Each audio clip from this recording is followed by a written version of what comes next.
What's up, everybody? Welcome to the CanesInSight Daily Podcast, powered by Anijar and Levine Accident Attorneys. It is Gator Week, so we're going to continue to dig deep into these matchups. Yesterday, we talked about Miami's offense against the Gators' defense. That's a pretty big advantage on paper for Miami. Road game, rivalry game, anything can happen. You know the deal there. This matchup's a lot closer that we're talking about today. It's going to be the Florida Gators offense against the Miami defense. We'll break down all the different components of the matchup, dig deep into the numbers, the personnel, all of those things. First, want to shout out to a matchup that is always strong. That is Anijar and Levine Accident Attorneys against whoever they got to go against. 1-800-747-FREE, 1-800-747-3733. If you or someone you care about has been injured in an accident, call that number. You could be entitled to significant compensation. Take back control of your life. Anijar and Levine, again, 1-800-747-3733, 1-800-747-FREE. Pete, hop in.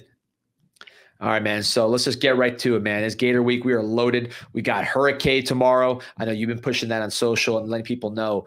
5 hours live, 5 p.m. to 10 p.m. Mike Ryan in studio. Pete's going to be here with a big screen, bigger screen than he's had in the past. People have been complaining.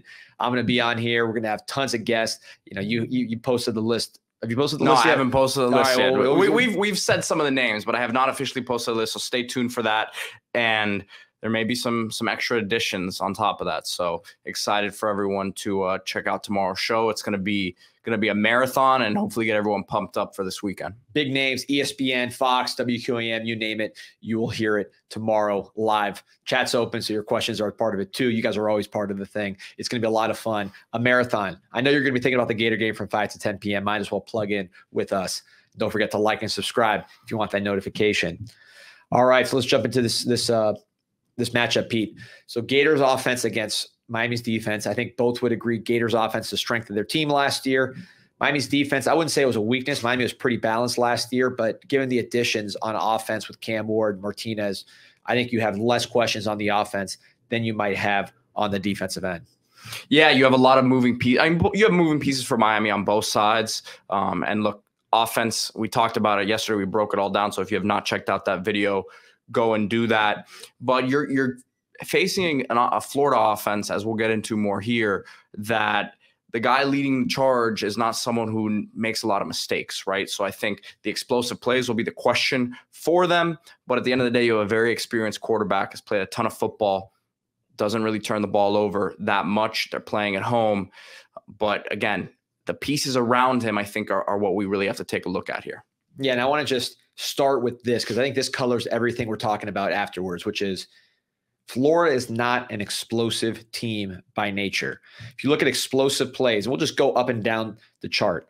10-plus yard plays, 46 in the country for Florida. Good number. You move it to 20-plus yard plays, they drop to 56 in the country. You move that to 30-plus yard plays, they go to 90th in the country. You go to 40-plus yard plays, they drop to 104th in the country. And then 50-plus yard plays, 101st in the country. So clearly their strength is within 10 yards or 10 yards plus. It's not going to be beyond that. That's when they become a below average team. And you look at what they lost last year. They lost Ricky Pearsall, 4-4, 4-3 type player, first round pick of the San Francisco 49ers. He's gone. Then you go and you lose Travis Etienne. Which one is he? Which Etienne is he? The other brother that went to Georgia. He's gone. Their most explosive Trevor Etienne. Thank you. Not as explosive as Travis at the end, but very explosive in his own right. He's gone. And then Montrell Johnson, their starting running back, not sure if he's going to play. They still have Quincy Wilson, Trey Wilson. We've talked about a bunch with Eric Esteban on a prior show and some Gator Insider and just talked about him in general. Their most explosive player, number 3. But this is not an explosive offense beyond Wilson. That's what the numbers say. It's what the tape says. So to me, avoiding those big coverage busts, tackling, particularly in the secondary. When you're talking about these are big, strong veteran receivers that might not be the most athletic, but they're big and strong. Of course, Wilson is very athletic. So if you can bring those guys down and avoid that third down where you miss a tackle and they get it, or that 5-yard play that becomes a 25-yard play, that to me is the key because I don't think there's a team that's going to just beat you with explosiveness. Yeah, I mean, look, you have DK coming over from Wisconsin. Obviously, there's a little bit of familiarity there with Mertz, but everything suggests he's not an explosive receiver, more of a possession type. So they expect him to have a big part of that offense. Elijah Badger coming over from Arizona State hasn't seemed to kind of grasp that starting position as many expected, but expect him to still be a factor for them. And then Khalil Jackson's a guy, a bigger bodied receiver that I mentioned, someone who kind of stood out to me in watching them. Again, doesn't look like a speedster, but a big body guy who, look, obviously corner, defensive back is a question mark for Miami because there's a lot of unproven guys there. So he's someone to watch as well.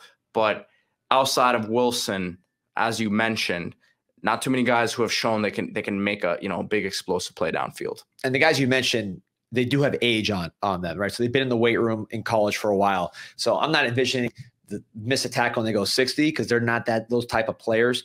But if it's 3rd and 8 and it's a 5-yard pass and you miss a tackle and they get 9, that could be a crippling play. At the same time, if you make that tackle, now you give the ball back to Cam Ward in this explosive offense. So those are the kind of plays that I think are going to be critical in this game. And it's going to come down to just fundamental tackling, being on your P's and Q's, not blowing assignments, because these are guys that I don't think if you're on your game and you're on point, I don't think they're going to beat you. But if you're not, you're not, and they can make the play to get you out of there. And of course, the quarterback, very accurate, one of the most efficient quarterbacks in the country from a completion percentage standpoint, talking about Graham Mertz, and from a touchdown interception ratio, 20-3. He is going to make the safe play. And Pete, you pointed this out, that Kiko. Yeah, I'll bring that tweet up now. Right before we went on, started recording, he said Mertz is the type of quarterback who's much more likely to take a sack than throw a pick, and that's correct. And we'll look at these numbers here. Again, 20-3 interception ratio. Outstanding for Mertz. But when you dig beneath the hood, there's some issues in terms of the sacks. So just going on some surface numbers. Scoring offense, Florida scoring offense, 26.5 points per game, 62nd in the nation. Miami scoring defense, 41.1 points per game. Oh, that's a typo. 21.1 points per game, 48th in the nation. So I think that is pretty even when you talk about the stats, putting in context of the SEC versus the ACC. You're not talking about a huge difference in terms of those numbers. And you kind of go down the line. Yards per play, which measures your efficiency per play. Florida is 5.7 yards per play, 51st in the nation. Miami is 5.1 yards per play, 36th in the nation. So, again, you're not getting a huge difference when you adjust these numbers for SEC versus ACC. Now, when you talk about what's been added to these teams, Miami's added an Elijah Alston, a Tyler Barron, brings back an Akeem Massador, a Jalen Alderman. You add a safety, a Amish Powell. Florida on offense, you do have some offensive linemen, but you really lose a first-round pick in Pearsall. You lose your most talented back, probably your top 2 most talented backs. So it's not like Florida got appreciably better talent-wise on offense. They did, as far as impact guys, but they did bring in some players. So this, to me, is going to be the key battle. Who can win this battle of relative weaknesses? Yeah, and really, if you look at this Florida offense, the weakness, and I would say the weakness of the team, as most Gator fans would agree with, as Eric Esteban, when we asked him about O-line, he immediately kind of sunk his head and said there's potential issues there. And I think that's really where this game gets interesting, is that defensive line for Miami against Florida's offensive line, which again will dictate, I think, how Florida calls plays in this game. And we're talking about the explosive downfield plays.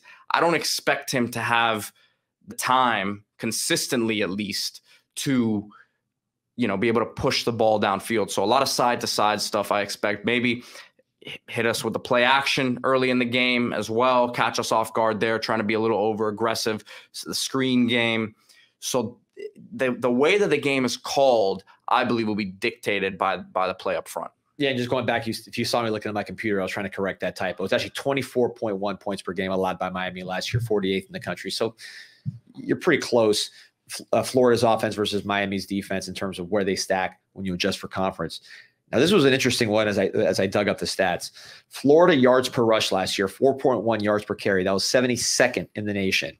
Miami's yards per rush defense, with all those bare fronts that Lance Guidry likes to play, 3.5 yards per carry, allowed 20th in the nation. So Miami's run defense last year was significantly better than Florida's running offense. And Florida loses most likely their top two backs, certainly their top back at the end is in Georgia. We'll see on Martrell Johnson's availability with his health.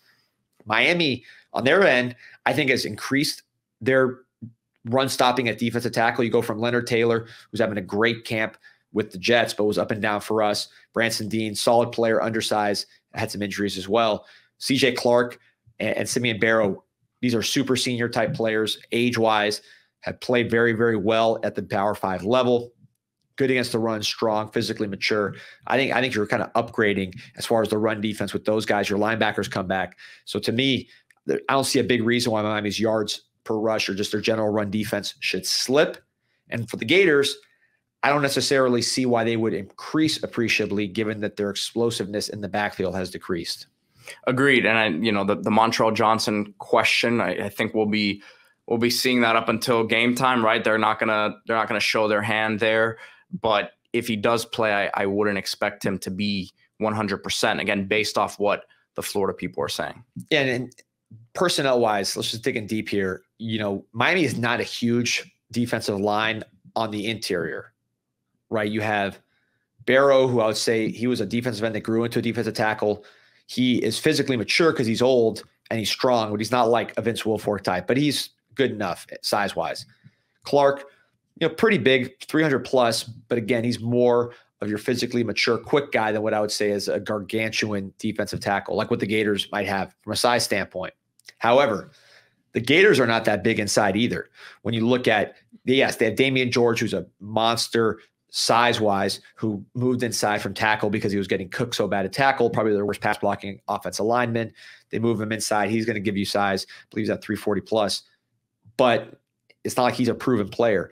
The center, Jake Slaughter, very solid player, athletic, is small. He's under 300 pounds. Then Nijah Harris, I can't pronounce his name. Nijah Harris, I think. From IMG, under guard on the left side. So, and if you get to the tackles, both tackles are undersized in terms of their just the style of play. They're more athletic than they are big maulers. Austin Barber and the kid from San Diego State, Crenshaw Johnson. So, sorry, Crenshaw Dickerson. We'll get his name right. Yeah, Crenshaw Dixon.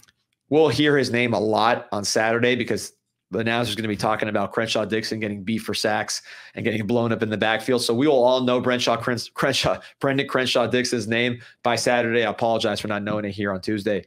But, watching him play a little bit in these highlights, he's just not a physically powerful player. He's coming from the G5 level, and he's more of your athletic guy that's trying to get stronger as opposed to the other way around. Barber, same thing, coming off an injury. So really the only big guy on the line is George, the right guard, who was moved inside because he was performing so poorly at right tackle. So this is not a mauling offensive line. And the guys that are good, Barber is going to be a pretty solid player. Harris was okay last year. Slaughter was their best guy. Those are not huge players. So the fact that Miami's not giant at defensive tackle, I don't think is hurt by the way they match up with Florida's offensive line. Well, and if you look at what Ruben Bain and Tyler Barron and even, Messidor to a certain extent, what they're power rushers, right? So I think that bodes well for this matchup when it comes to Miami here. And when you talked about the interior, moving Damian George inside, 340 that's a big boy in the interior, but with that quickness, I believe Miami's going to be able to throw at them, and then you understand what they're probably going to be doing on these, second and longs, third and longs when they should be able to tee off a little bit.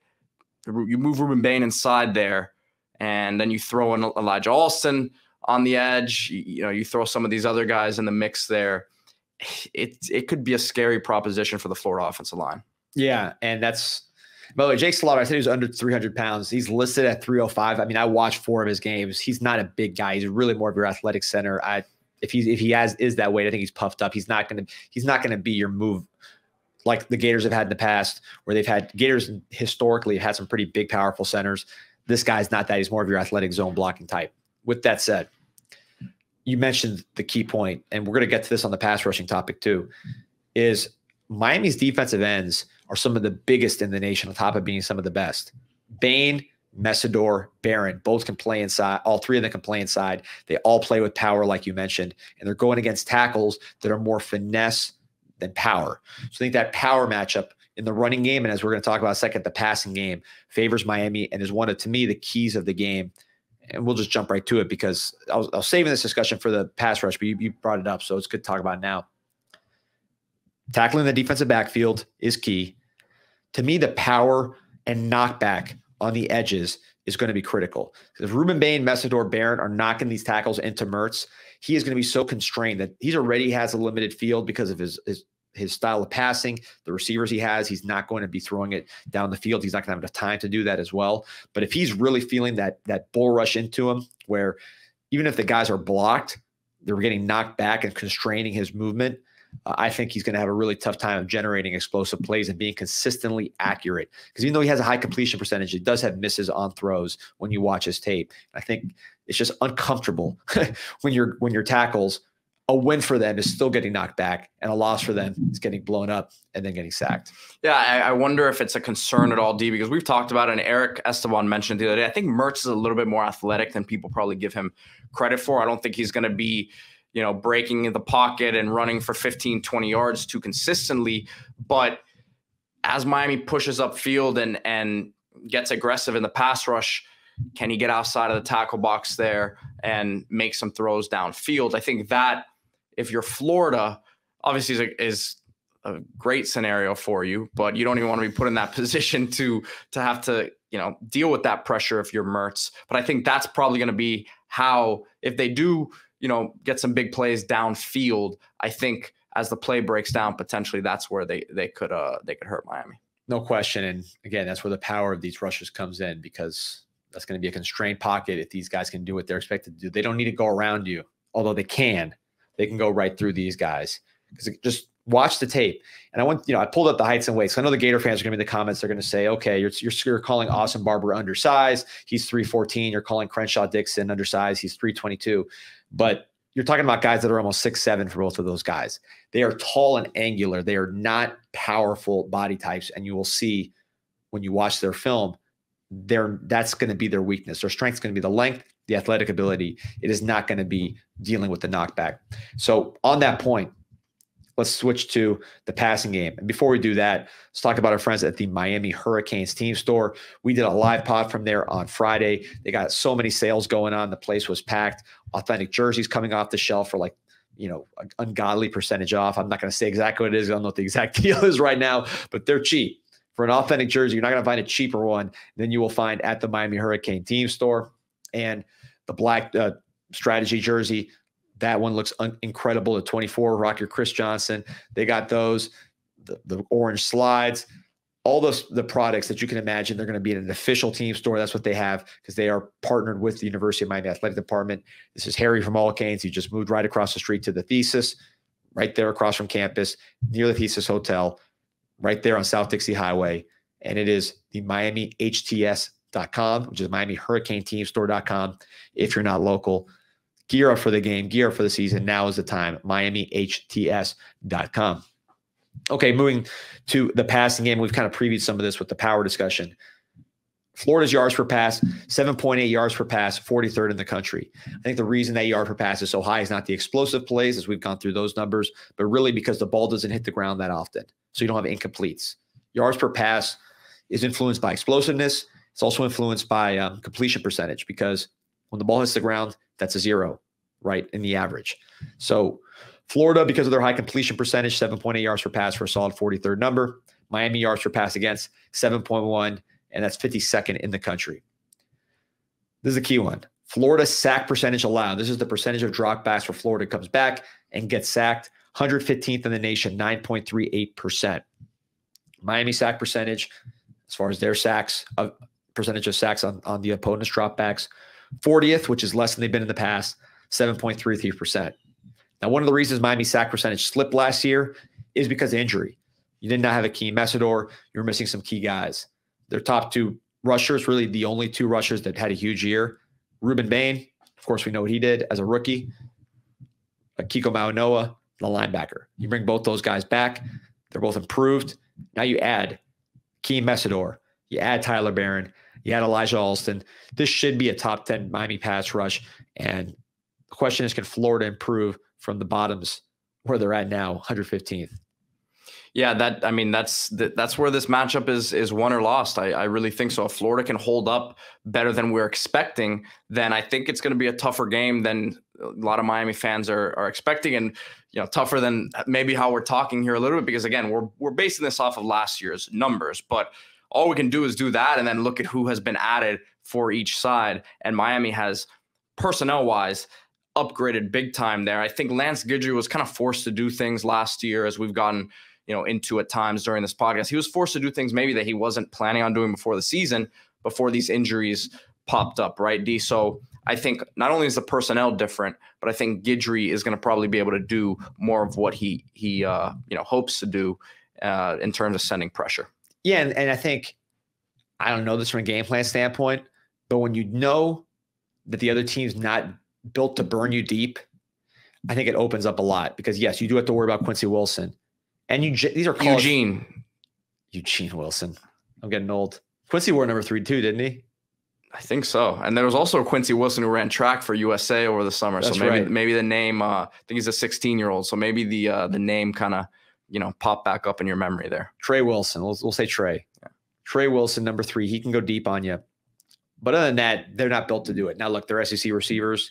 They're capable of doing it, but that's not their game. That's not their strength. That's not what you fear. So I think Guidry is going to have more confidence in bringing that pressure and playing some man coverage, knowing that this is not an explosive armed quarterback or explosive athlete quarterback that's really going to burn you that way. That's just not his game. That's not what these guys have done in the past. So you have more confidence that if you do throw a lot of guys at Mertz, I mean, you better get there. But at the same time, your risk is not what it is against a more explosive ball club on Miami's schedule. So that's going to be interesting to see. Just to correct you here, so the Gator fans don't get on us again, Quincy wore number 6 and Marco wore number 3. So just want to get our facts straight there. And by the way, I appreciate all the Gator fans in the mentions. I've seen a few of these guys. They're saying we're cocky. Yeah, like, I don't think that this is a layup for the Miami Hurricanes by any means. I think Miami is playing a road game against an SEC team. Those of us who follow college football know what that means. An underdog on the road, or a home underdog that's an SEC team that's prideful in a rivalry game that has talent. They're going to make it closer than it should be. I just think when you look at where Florida struggles, blocking, powerful defensive linemen, generating explosive plays, these are areas where it matches up in Miami's favor, because Miami can rush the passer and exploit that weakness. And where Miami does have weaknesses on the back end, they're not as liable to be exploited, because a mistake is not a 6-point mistake unless it's a major mental mistake. So if Miami does what they're supposed to do from a tackling standpoint, from a mental standpoint on the back end, I just don't see any way they don't win this battle at tackle. Maybe Florida will win on a couple plays, but over the course of a game, when you're rotating 4 guys of a premium quality, I don't see how they don't win that battle. And then in the running game, Florida's going to try to run the ball, but I think that is going to be a tough battle with what Florida has personnel-wise at running back and the way their offensive line is built. I said it the other day, D. I expect Florida, throw some bells and whistles at Miami early. A lot of maybe motion, try to get them a little over aggressive with the pass rush and sending extra guys. But I expect a heavy dose of Trey Wilson. Try to get him the ball in as many ways possible, because listen, we saw it last time Miami played Florida.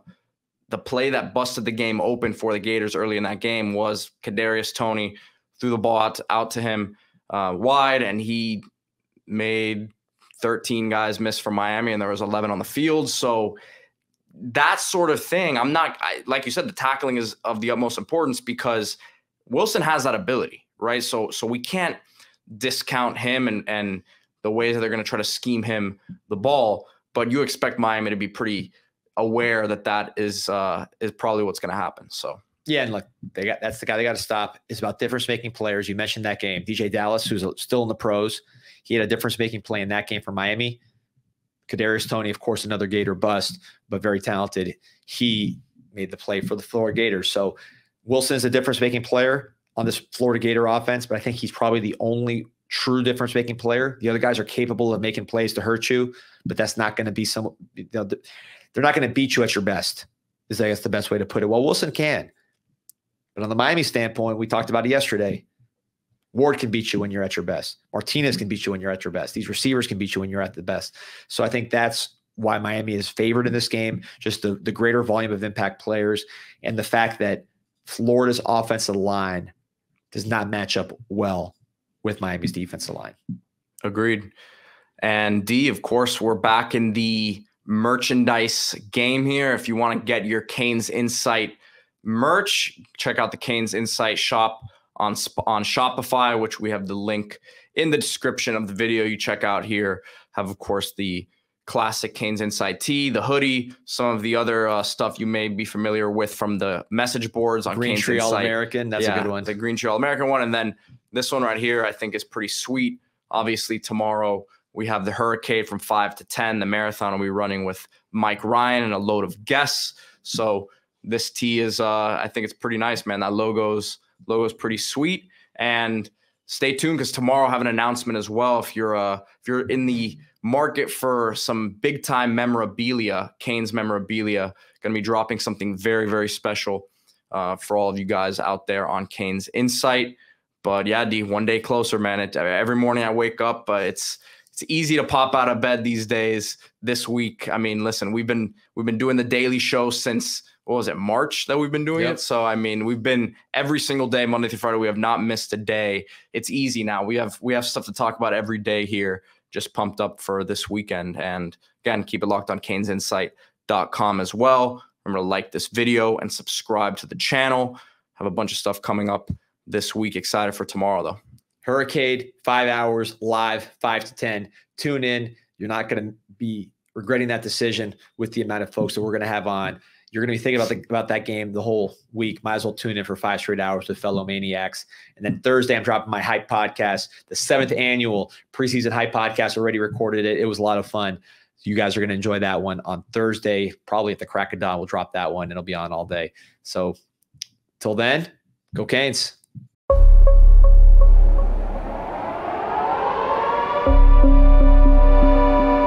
Yeah, this an insight to the Canes, and you know we ain't playing no games. Joaquin said dominate, so that's what we do. Home of the legends and 7th floor crew, down in Miami where hurricanes brew. You here for the rumors, we bring you the news, cause it's all about the you. And nobody do it like Canes Insight. Nobody do it like Canes Insight. Nobody do it like Canes Insight. Nobody do it like Canes Insight. It's Canes Insight.